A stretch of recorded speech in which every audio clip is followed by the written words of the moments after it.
Hey, Wemberg World Entertainment and Happy New Year and all that good stuff. Here we are in 2026. Can you believe it? We've made it. But one thing that came out on New Year's Eve, of course, was the final episode of Stranger Things Season 5, which wraps up the entire series. It was just over 2 hours long.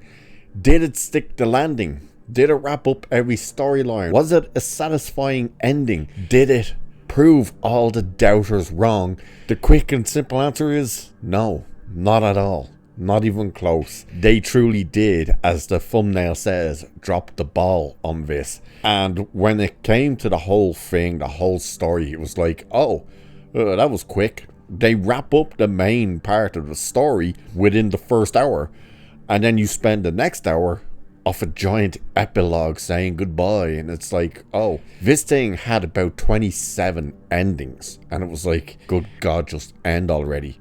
And by the time it does, you're not even satisfied. You're going, thank God. But at the same time, so many things happened that just no answers were given to you, and no satisfying answers were given for the stuff they did answer, such as the military. Like, what was the military's main goal? How did they set up a base in the Upside Down?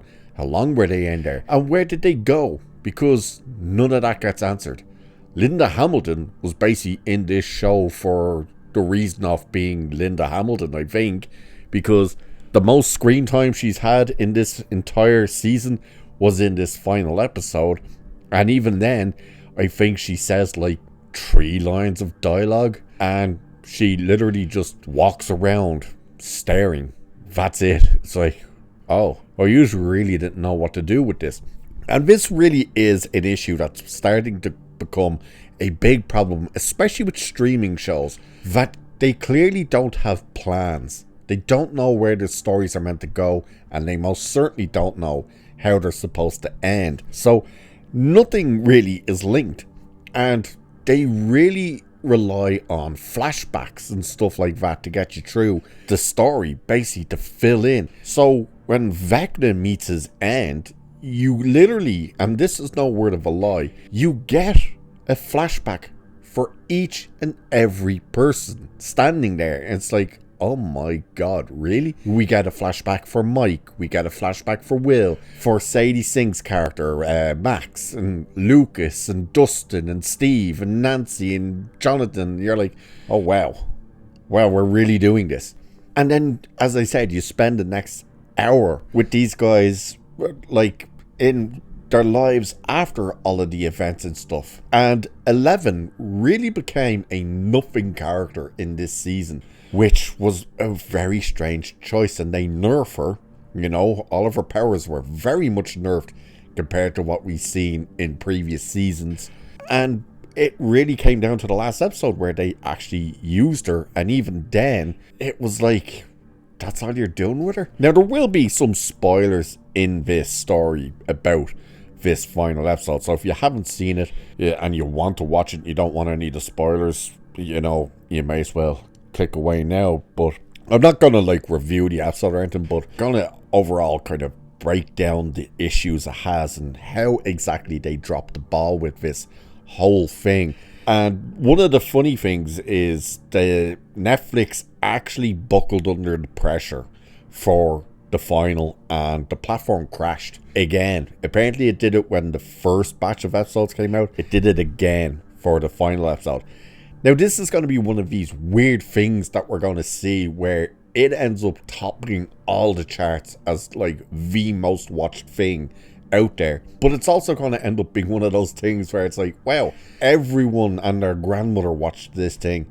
Nobody enjoyed this thing, because it's still getting absolutely destroyed by people that are just saying this thing was an absolute joke. But let's just start off with the whole crashing part. So it says the long-awaited conclusion to Stranger Things was meant to be a victory lap for Netflix, but instead it was briefly overshadowed by yet another high-profile streaming platform crash. On Wednesday evening, Netflix experienced a short but noticeable outage just as the Stranger Things Season 5 final became available to viewers, marking the second Stranger Things related Netflix crash of the season. So you're seeing so many people went on to watch this thing that it crashed the site for a brief moment. Which is funny again, because when you think of how many people it would have taken to go onto this service, crash it, and yet the response to this show and this season is still like, ugh, this was bad. Now, did it drop the ball like Game of Thrones did? Because that's obviously what the big comparison will be, comparing it to how Game of Thrones ended. No, I don't think it dropped it as bad as that. But the issue is, and you'll see some people starting to kind of compare it, is that Game of Thrones up to the point of season 6 was still a incredibly well received series. It was still doing incredibly well and everybody was invested in loving it. Stranger Things had never had that. First season, loved. Second season was a mess. Third season, people really hated. Fourth season brought them back on board. And then the fifth season now, the final season, crashed and burned again. So it's not like it was this triumphant show from beginning to this point. So that's where they are somewhat safe in the terms of it's not as bad as Game of Thrones, but it still has massive issues. Character plots that just made no sense and stuff. So, of course, the first part with the first batch of episodes ended with Will gaining powers by accepting that he's gay. Then the second batch of episodes ended by Will only finding out he can only truly use his powers by telling people that he's gay. And you're like, so how's he gonna actually use the powers in the final episode? Like, is he literally gonna Roger our big bad? Like, is that how it's gonna end? And it's like, no, not really. In fact, they built up all of this crap with him being gay and powers and stuff like that, and then ignored it pretty much for the final episode. Except he does connect to what's Vecna actually called, isn't it? Arthur or something. And ends up having the conversation with him like, hey, you know, it's not your fault. And you think, oh, are they going to try and make Vecna a sympathetic villain and stuff? And they kind of do try and make him sympathetic, but at the same time have him just flat out say like, no, I chose this. You know, I wasn't manipulated into this. I chose this. I went searching for it. So the Mind Flayer is meant to be actually the big bad, but it's back. It's ridiculous. It's defeated incredibly quickly and easily. It's in some of the most ridiculous moments you've ever seen in this show. Like, the thing can't even catch up to people. You know, little humans running and it's just walking over them and can't catch them. And then they end up on a cliff, which was like, how did they get up there and stuff like that? It was so strange. And it really was bad writing, because it was the case of, we don't know how to actually sort this out. We set up the Mind Flayer in all these other seasons, and basically even this season we completely forgot about it until right now, and we end up with this big kaiju fight for about 3 minutes. You're like, okay, while 11 is inside it fighting Vecna, and Vecna turns out, oh yeah, he's so easily defeated. You know, why were they all so nervous about him? It's just like, oh, look at that. You can just stick him to one of those things and he's dead. And then Joyce is the one who ends him by cutting his head off, which is the only thing she does, which was ridiculous. You forget and would be forgiven for not even realizing that she went on the mission with them, because it's about an hour into it before she even says a line of dialogue. Seriously, they're not freaking out that they're on a different planet. You know, they're making jokes about it. But one of the biggest issues as well that this season had, and I think a lot of people are they're overlooking this to look at more the decisions they made with characters and stuff. But one of the issues I very much had with this season is we keep getting told how time is of the essence. We only got this amount of time to do this. We need to do this as quickly as possible. We need to get the kids as quickly as possible. We need to do this as fast as possible. Blah, blah, blah. Time. And yet, every single time, the characters all stop and have random conversations about nothingness. It's like, wow, time was so much of the essence. we just stopped here to have a 10-minute conversation. Such as in the final penultimate episode, before this last episode came out, where, oh, we need to do this and we gotta move fast, but hang on, we'll take 20 minutes for Will to tell everybody that he's gay. It's like, oh, okay. So that is an issue, and it continued in this. But the military issue is the biggest issue, I think, at least one of them, because there's no explanation for them.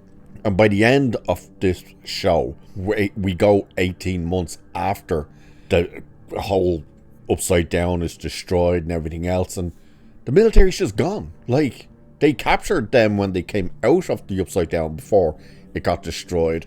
And then we go 18 months later and there's no military. Everybody's back to just living their daily lives. It's like, where did the military go? What was Linda Hamilton's character's motives? Why were they in the Upside Down? How did they build a base down there?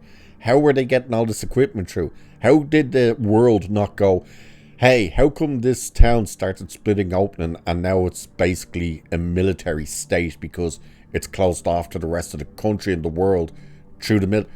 No explanations. Nothing. It was insane. Does any characters die? No. None of the characters you would care about. They're all fine. Literally, they're all fine. The character 8 from season 2, the most unlikable character, who still is most unlikable, she apparently dies, but you're not even sure if she actually did or not. 11, you think she dies, but then Mike tells you a story at the end which actually ends up making sense, and it's like, oh, so clearly she's not actually dead either. So they basically killed no one, at least no one you cared about.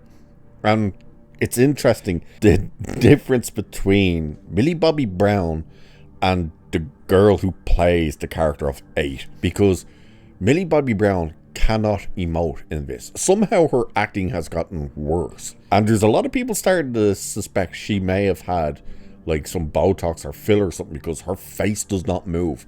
And the irony is, she's doing all these scenes where she's meant to be conveying all this emotion and her face does not change. And yet the girl who plays 8, who by the way is also horrendous at acting, over emotes. Her face and eyebrows never stop moving, even though she's only meant to be like saying something random like that's not that important. And it's like, why are you over emoting? The difference between the two was shocking. But overall, the issues with this season and this final episode that really kind of begs belief is the fact that nothing is truly answered and wrapped up. Yeah, they destroyed the Upside Down. Yeah, they ended Vecna. All of it done incredibly easy.